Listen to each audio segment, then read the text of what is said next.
Thanks again, everybody, for coming. We're going to have a really good meeting today.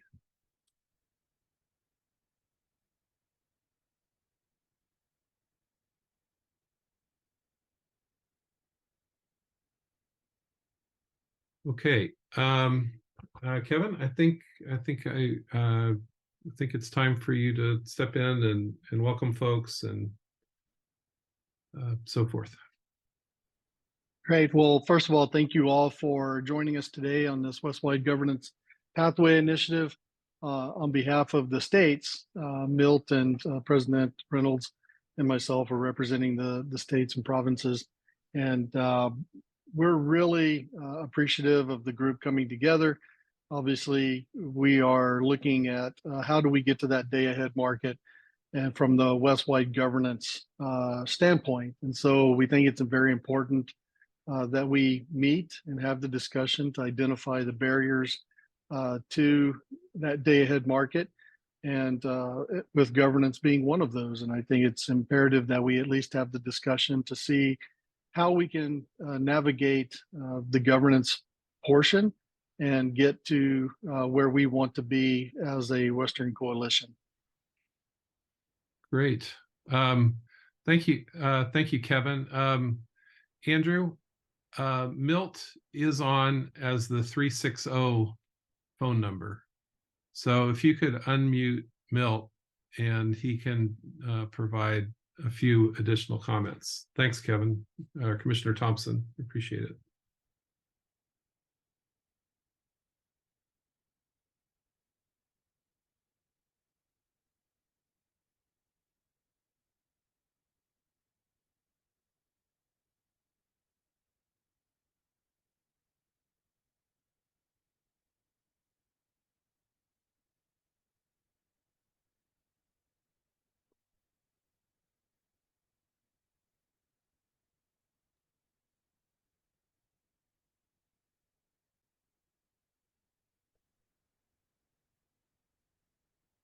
Milt, if you can hear me, I've tried to send an unmute request to you.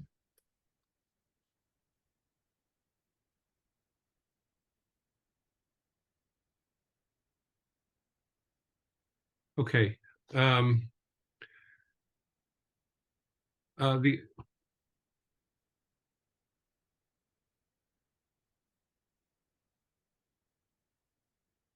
Siva is helpfully offering that *9 is how to unmute. Milt. Okay. The other part, maybe the other part of the welcome from the commissioners is just this is a transition meeting where the launch committee volunteers have now met, and we're transitioning to a time when the launch committee begins leading this process. And so you'll see today in the agenda that we have for you, thanks for putting that agenda up, Andrew, that you'll be hearing from a report from the volunteers and what they discussed. You'll also be hearing from Evie Call, who is going to provide some response to the comments that are filed in terms of some work streams that might be interesting to start with. We'll just emphasize that those are not yet consensus work streams of the launch committee. The launch committee will likely meet for the first time next week, but the volunteers did talk about these things, and your comments have been helpful in informing that.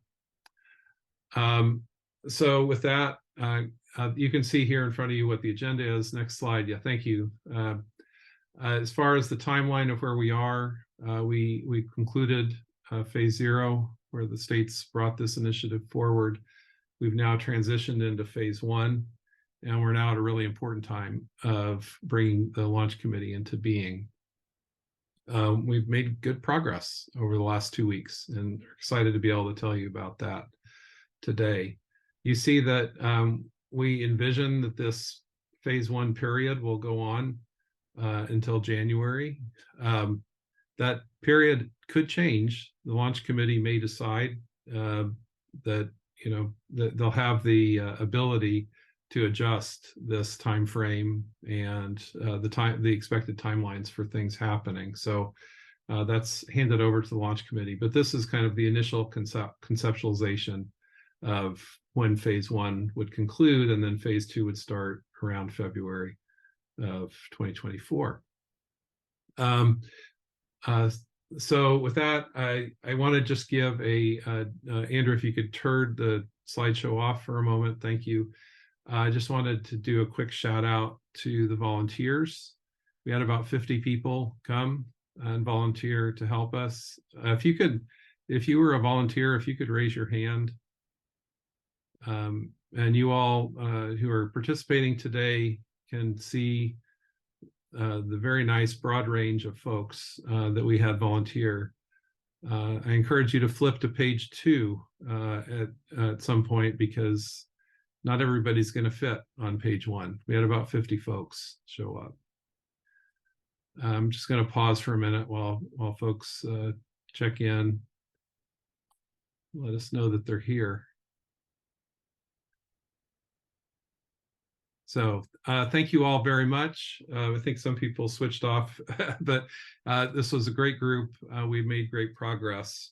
And I'm going to hand off first to Tony Braun. Thanks for putting your hands down. Appreciate it.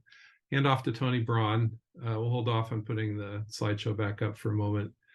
Tony, hand it off to you to give a summary of what happened with launch committee volunteers over the last 2 weeks.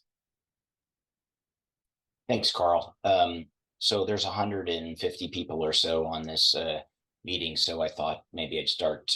My name's Tony Braun, and I have a law firm in California that represents a host of public power interests, and I served on the transitional committee to set up the EIM governing body, and then the governance review committee to make the recommendations for EDM governance. So I was involved in the volunteer effort and trying to create some guidance and direction for the volunteers to tick off the immediate to-dos here, and there will be several. So I really appreciate the opportunity and really appreciate the collaboration that has gone on throughout the West to get this initiative off the ground. So a little bit about process and the launch committee.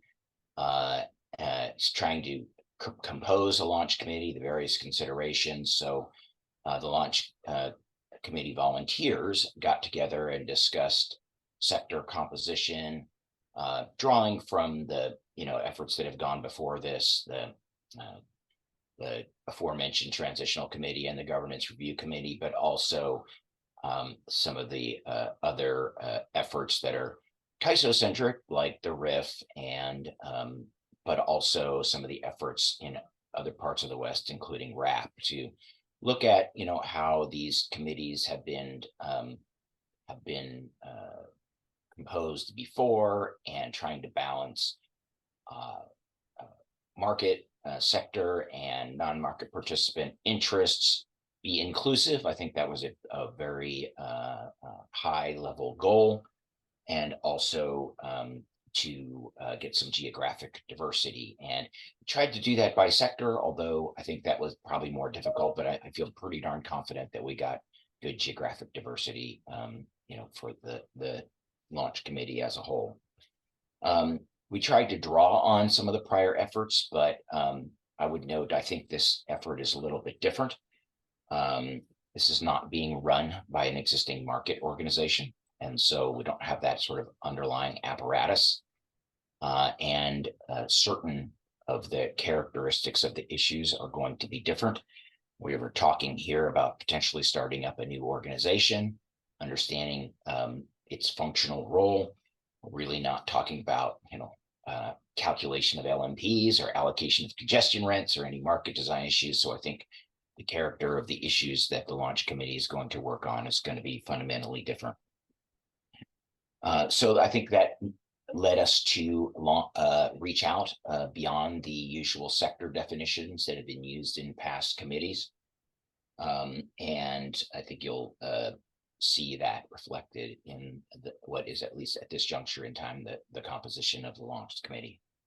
I know, speaking for myself and for others, we did quite a bit of outreach, both within our sectors and across sectors, with the objective of getting highly involved and highly qualified people to serve on this committee. Geographic diversity was very important, but also diversity of perspective. Frankly, we have people that have already committed to EDAM here, people that are looking at EDAM, people that are highly involved in the SPP process. And so that was a goal, to get that diversity of perspective. I think, frankly, it's a really strong group. It is, we have the states involved directly for the first time in this type of effort, which I find to be highly encouraging.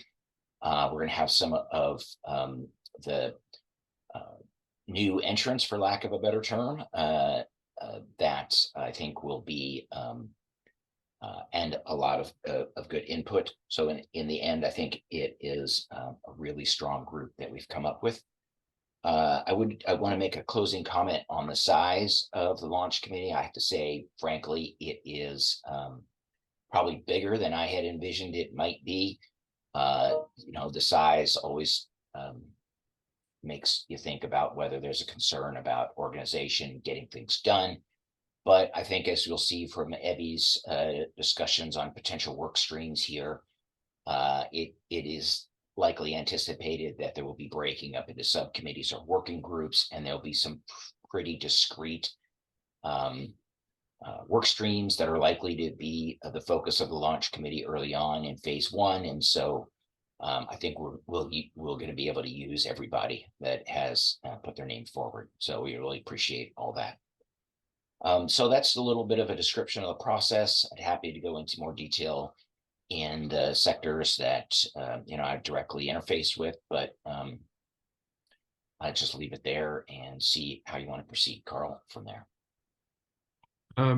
Tony, did you want to go through the sectors and have the sectors introduce their members if they have them today? We have some sectors that have landed on members, and we have some sectors that are still talking about it. Would you like to do that, or do you want me to do that? Or why don't I do that? And then okay. I will just go in order as the slide is presented, and then I'll be able to give some flavor, at least for the public power, as we're one of the sectors that trying to confirm a couple of our final launch committee members. So why don't I turn it over to the commissioners, I presume, that will be representing the states there. I just heard that Kevin Thompson had to jump off for something, so he's not here right now. But the other commissioners include, I saw Alice Reynolds a moment ago. See her here and there she is. Hey, Alice. And Milt Dumit, who is in transit, so we're not able to see him today. But those are the three. I'll just speak for them today, Tony. Those are the three regulators that we have teed up to be the primary representatives from the states group. Why don't I go to the California participating transmission owners there. Let me, I see both Mr. Nelson and Mr. Renzel on the call, so why don't I start with Jeffrey? This is Andrew with RAB chiming in. If folks could help me by raising your hand, that would allow me to get you unmuted.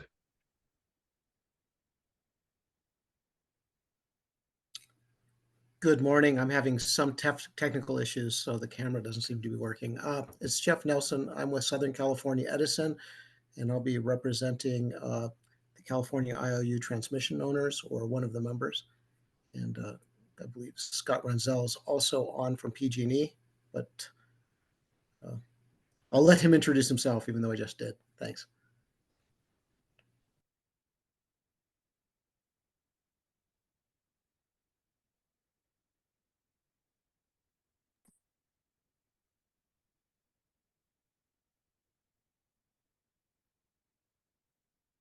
Can't hear you, Scott. Is he unmuted? There you go. Sorry, Carl. 3 years later, I still can't figure out how to use Zoom. Scott Ranzella, I'm with Pacific Gas and Electric Company, and as Jeff mentioned, we are the two folks in the California IOU transmission owner sector. Thank you for the opportunity and looking forward to working with the rest of you.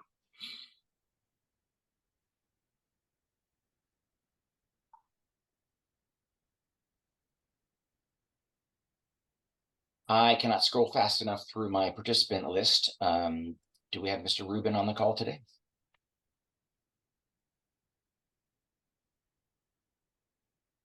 I see him there.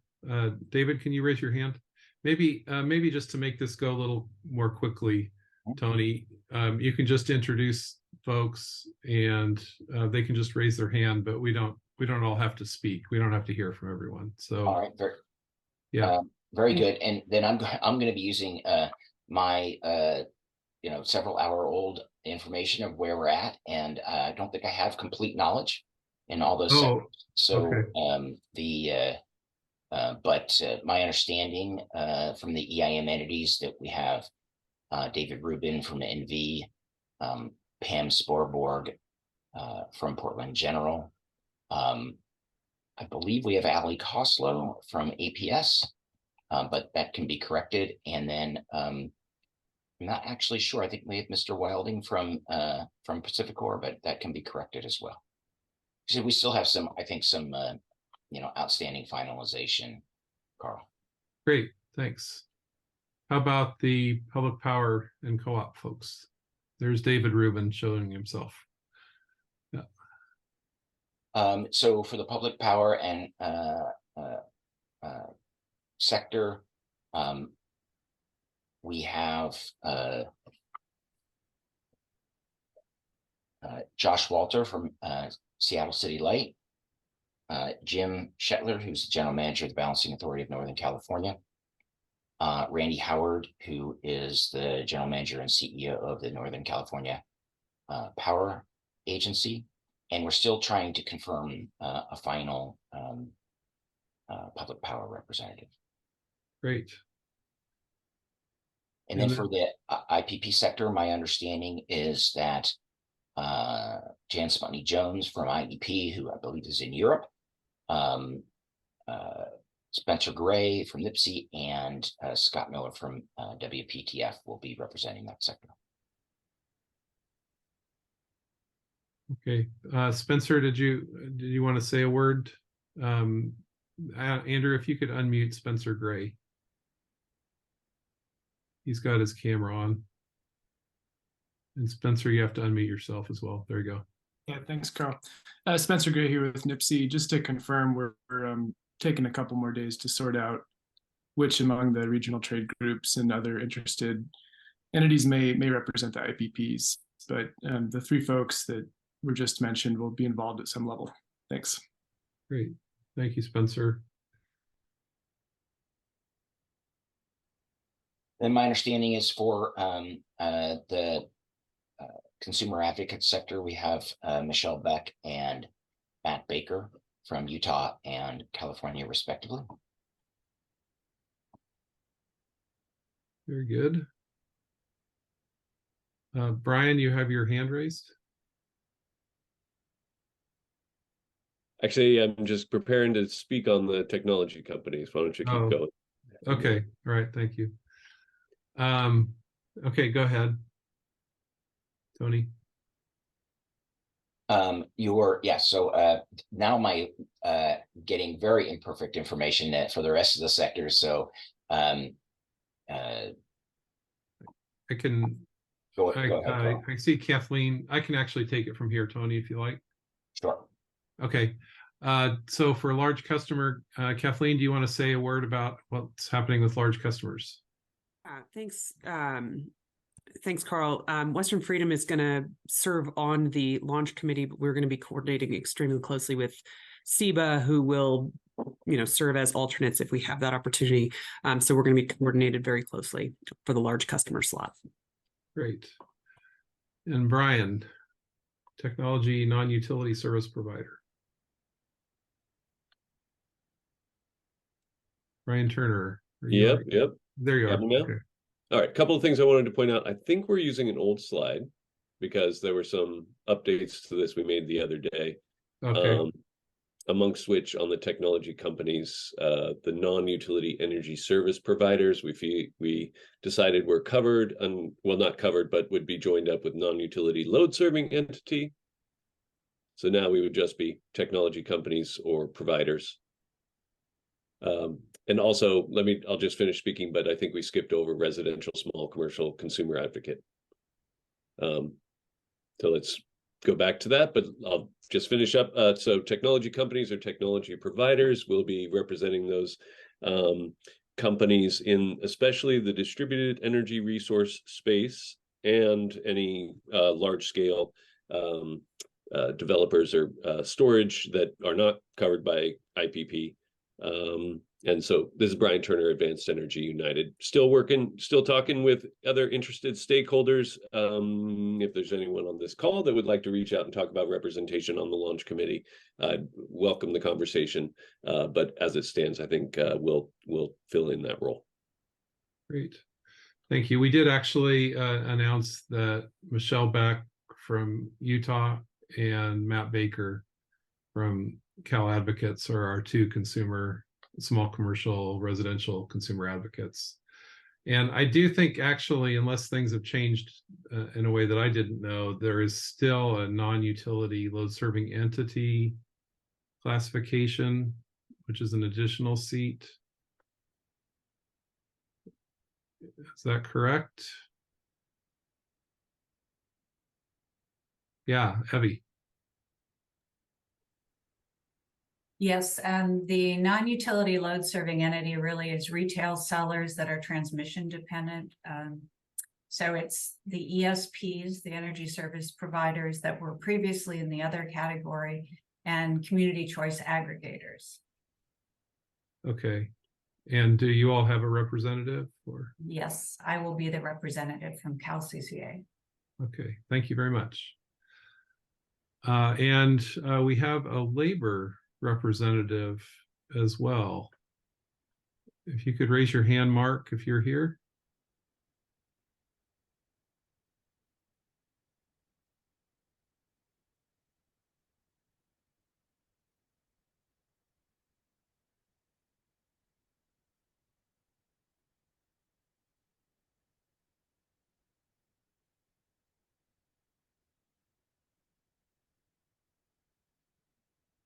Tony, if you could briefly introduce our labor representative, since it appears that he's not with us today. I saw him earlier. So Mark Joseph, he has represented various labor interests for quite a number of years on a lot of energy issues. And so I know he's going to bring a lot of good insight and hard work to the group. And then we have the public power, public interest organizations. And I actually don't have too much information on how their sector is. Okay. Yeah, I'll just maybe call on Elaine Ginocchio. She's raised her hand. Andrew. Yeah, sure. So I will be one of the representatives on the launch committee, and I represent, I'm a governance and policy consultant for regional markets for Western Resource Advocates, which covers the interior states. We have Michael Colvin, who's the Director of Regulatory and Legislative Affairs, California Environmental Defense Fund. And then we have Ben Otto, who can raise his hand. He's also on this call, who's an energy consultant working with Northwest Energy Coalition. And we also include Mark Specht, who's Western States Energy Manager and Senior Analyst at the Union of Concerned Scientists, who is our alternate. We try to make sure we have geographic diversity in our representation, although we all represent the PIOs in the West. Thanks. Great, thank you, Elaine. Mark, Andrew, if you could unmute Mark. Mark, then you need to unmute yourself as well. There we go. Thanks. Of course, exactly when it was my turn, my internet connection failed. So I don't know what you said when you got to the labor line, but I will be the labor representative. I had Tony introduce you briefly, but you can introduce yourself. That'd be great. So I'll be representing the relevant labor interests in California and elsewhere if necessary. Okay. Great. Thank you. And then from the PMAs, we have WAPA representation. Could you raise your hands? Crystal, there you are.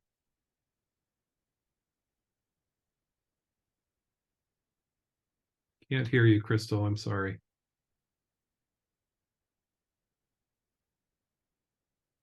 Are you double muted, perhaps? I'm off mute on There my you go. side. There you go. We can hear you. Yeah. Hi, Crystal Dean, Western Area Power Administration, working with in our Office of Chief Operating Officer with Tina Coe. So between her and I, we will determine who will be the primary and the alternate should we have that choice. So happy to be here. Thank you.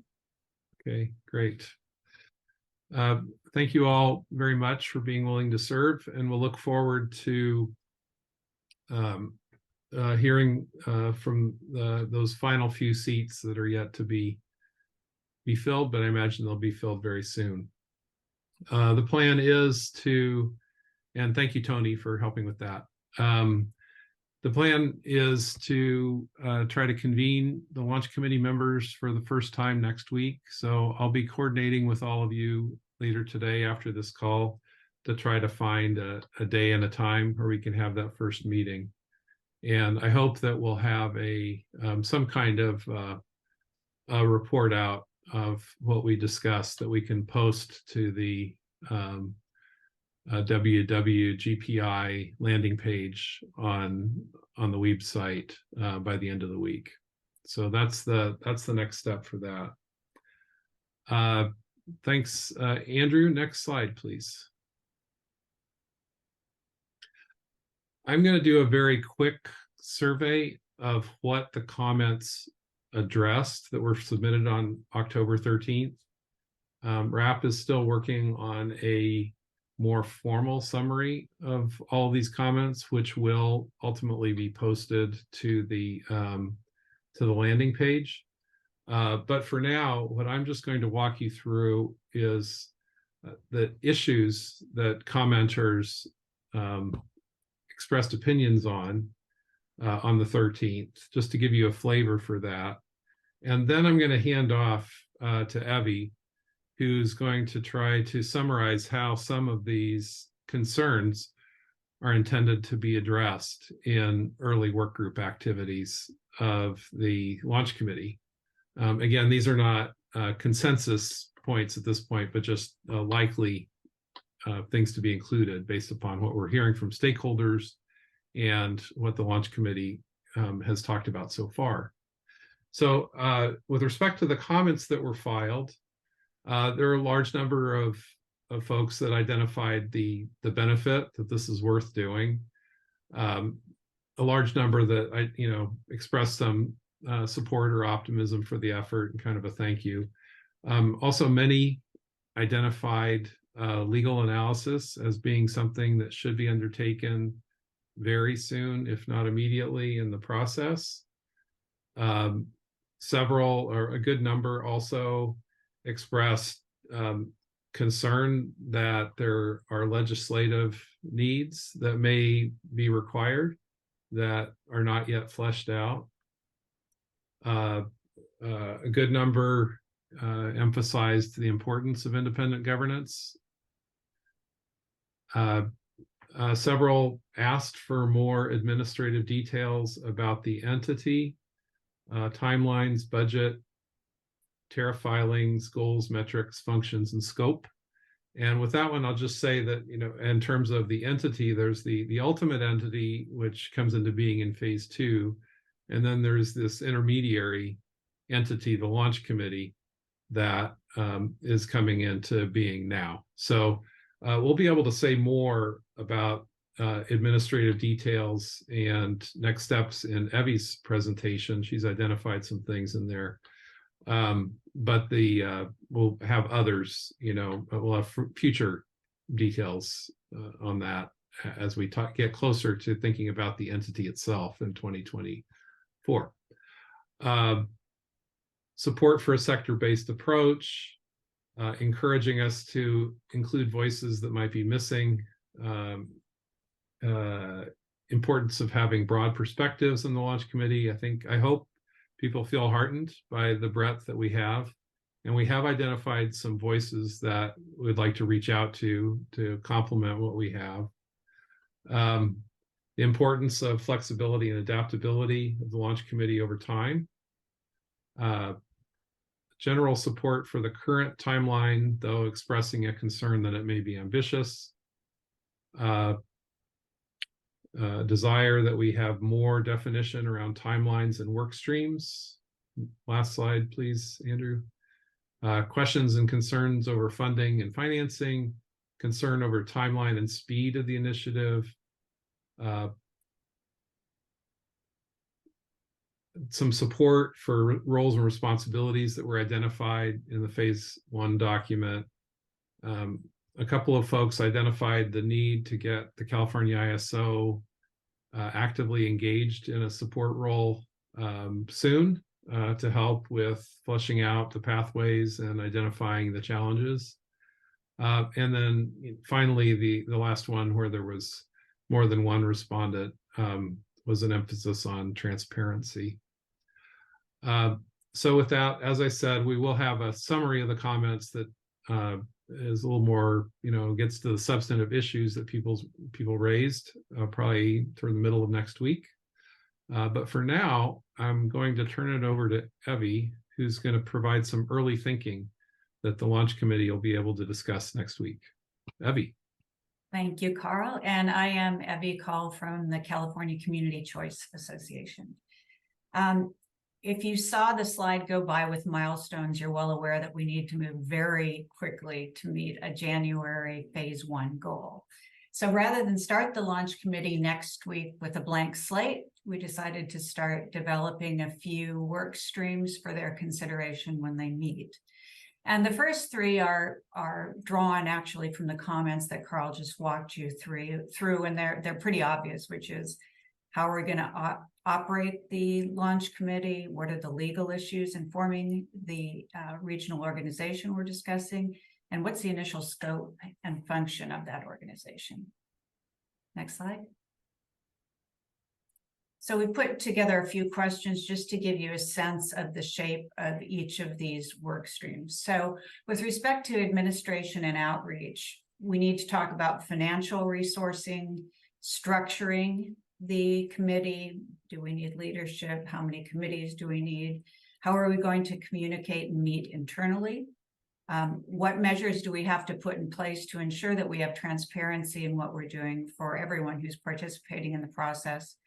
And then what is the outreach process we need to use to make sure that we're reaching all stakeholders, whether they're participating or not participating? And obviously there are many more questions we'll address, but this gives you a sample of where that work stream would head. Next slide.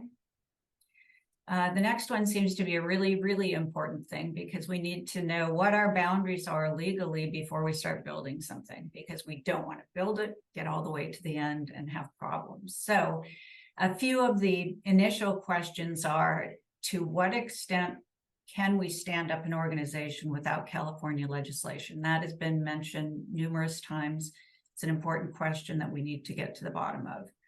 Similarly, how could the ISO interface with this new organization and still maintain independent governance for the organization? So that's another legal question.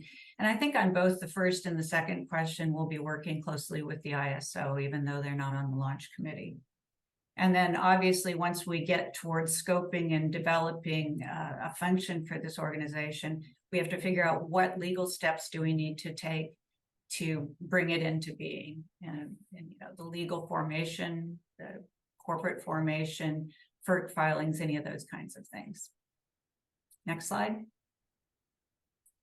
And most critically, what's this thing going to do? So what is the initial scope and function of the organization we're talking about? And this work stream is going to be working closely in the beginning with the legal work stream, because it will start by trying to envision what are the high-level scenarios that we can see as a regional organization. What might it look like? Because those scenarios will be needed to test the legal boundaries. then what criteria can we use to ultimately determine the shape of the organization? For example, are we going to try to stay out of legislation? Are we, what are the factors that we're going to consider in designing it? And then within those scenarios and applying the criteria we develop, how are specific responsibilities going to be addressed? And an example of this is, if you look at the EIM and EDAM today, it incorporates within the market some functions that are really traditional balancing authority functions. So it may be that we can't take the EIM, EDAM as is today, but need to do some unraveling to maintain certain functions for the balancing authorities. And then, an important question that we'll get to probably much later is, how do we design this organization so that it's positioned to evolve over the long run to a broader vision of regional coordination? So with that, I'll hand it back to you, Carl.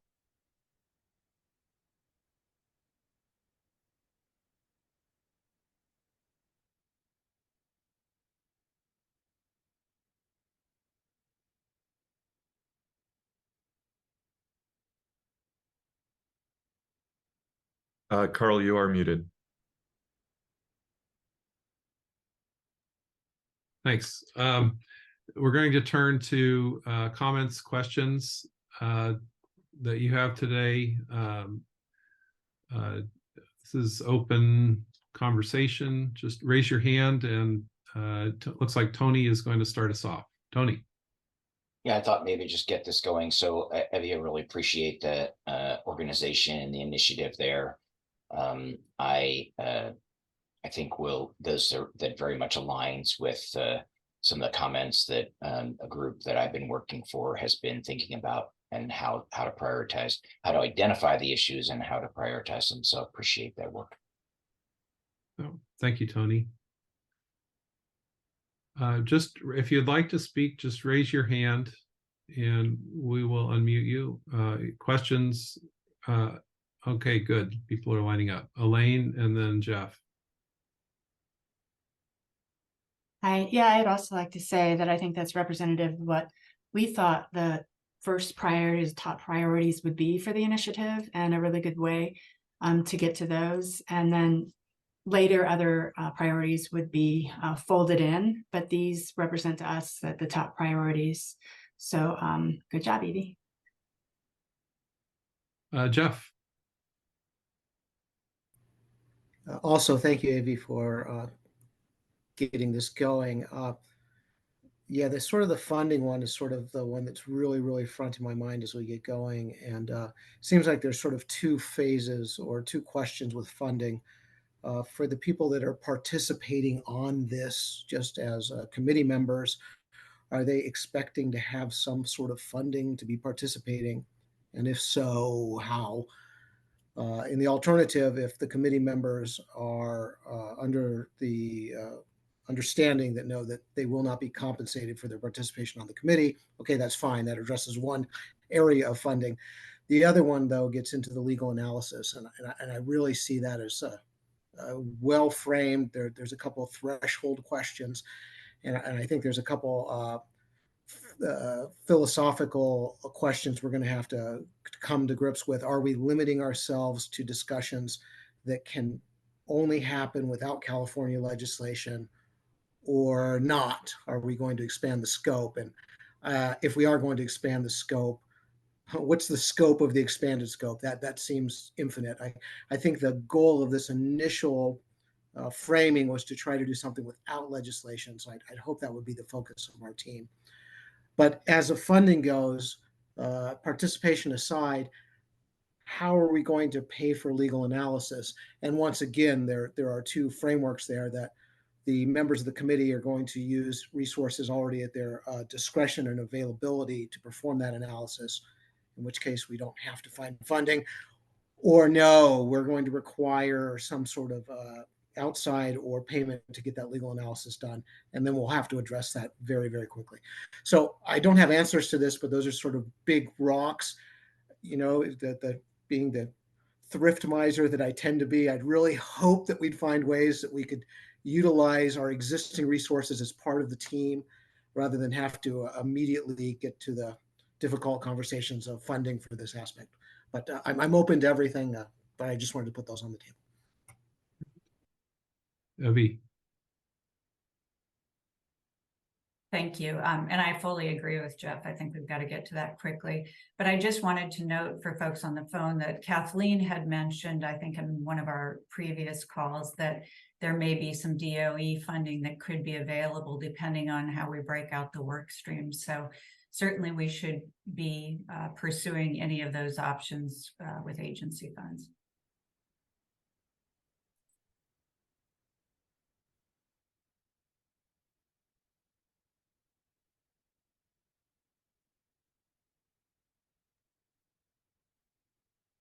Thanks. This is Kathleen.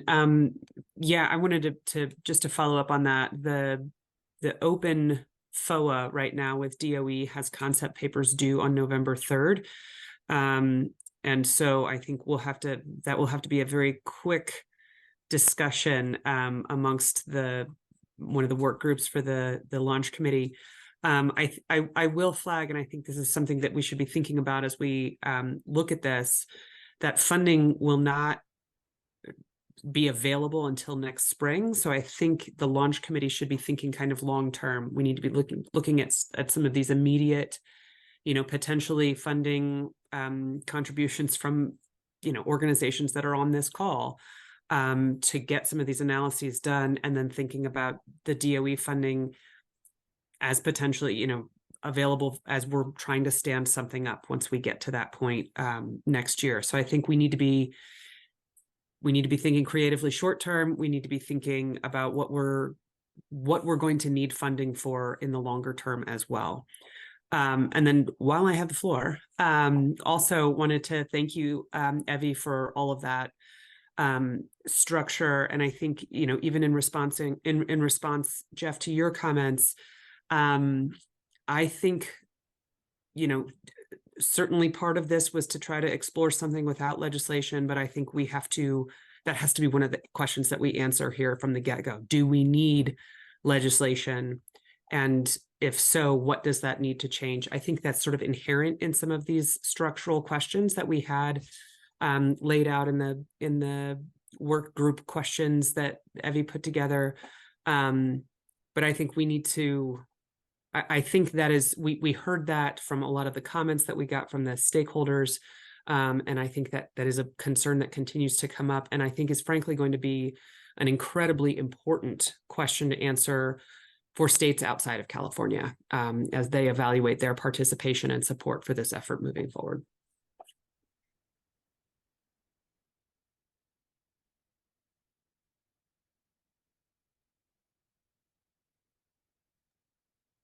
Other questions or comments, Jeff?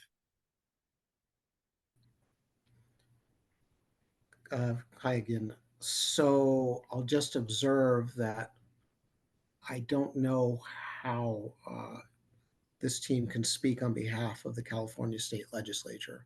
I think it's thoroughly non-equipped to be able to do that.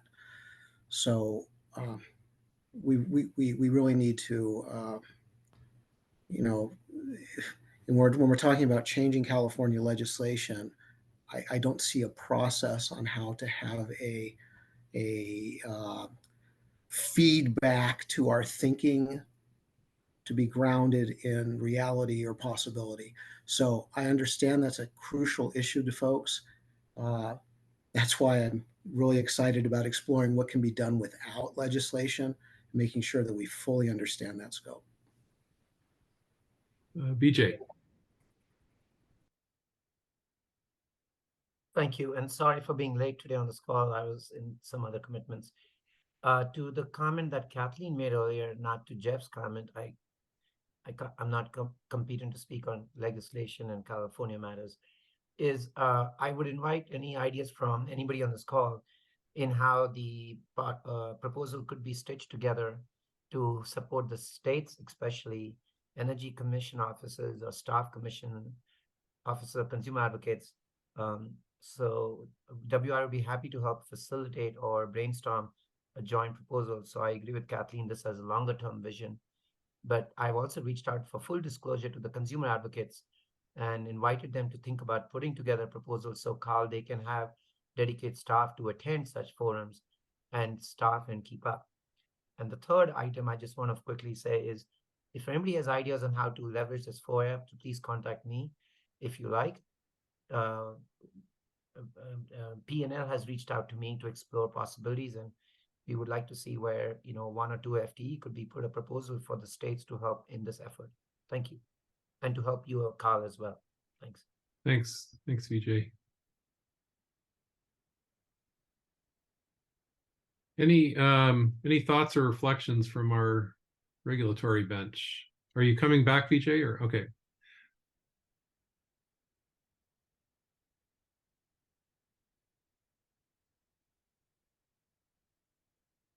Anyone from the states want to say anything at this point, or Letha? Commissioner Tawny from Oregon. Thanks so much. Recognizing that Milt and Kevin are in transit and or in other meetings. First, want to really thank all the launch committee volunteers and those who are willing to serve on the launch committee. I think there's a lot of hard work as described in the work streams. And I think the conversation we're seeing right here is a microcosm of the challenge, and framing up, how do we get to solutions? What are the ways to move through that challenge to capture the value that we see in EIM for customers in that maximal footprint is a top priority. So I really appreciate my colleagues serving on the launch committee and really look forward to supporting them as absolutely completely as I can to ensure that we can keep after that benefit and answer those hard questions that are that you guys just shaped up and are in the comments. I think the states are really interested in how we navigate through the space of possibility inside and outside of California. There's just too much value on the other side to not try to do that. Thanks. Thank you. President Reynolds. Oops. Did we lose her? Oh. Are you able to unmute yourself?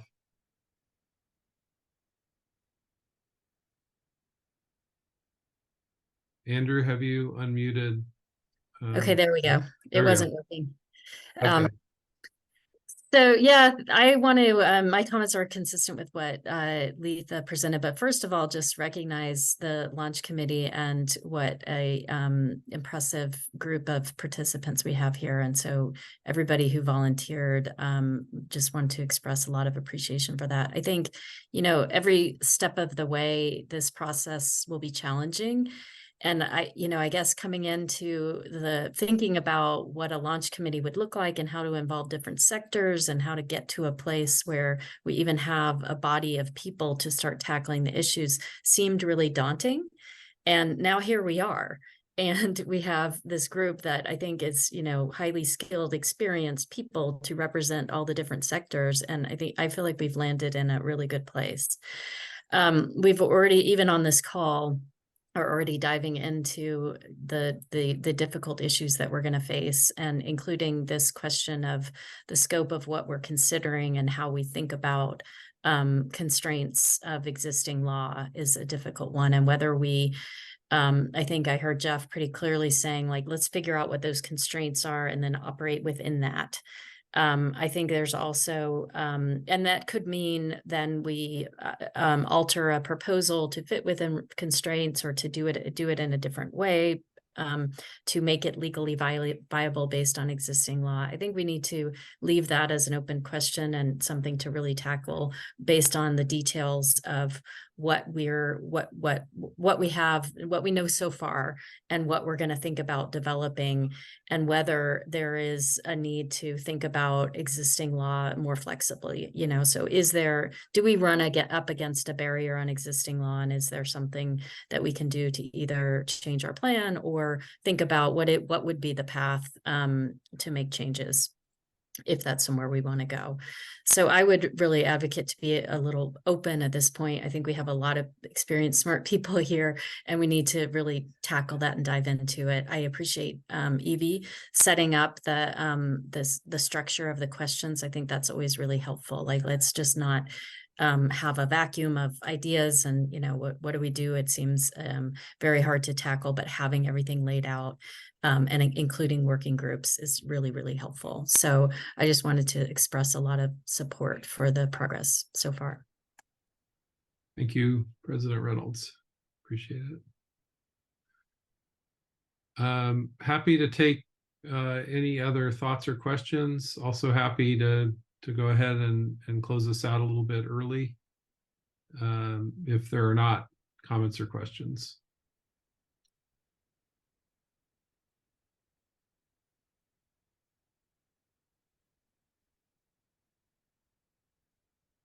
Okay, Andrew, can we go back to the slide deck and go to the final slide?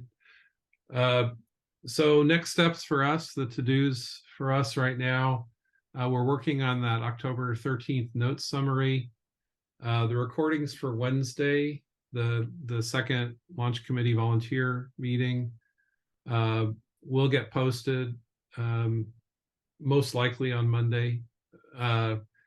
We'll also be posting the recording from today's meeting, and we'll be posting the presentations. And of course, I'll send them out to the whole distribution list at the same time that we seek to get them posted on the landing page.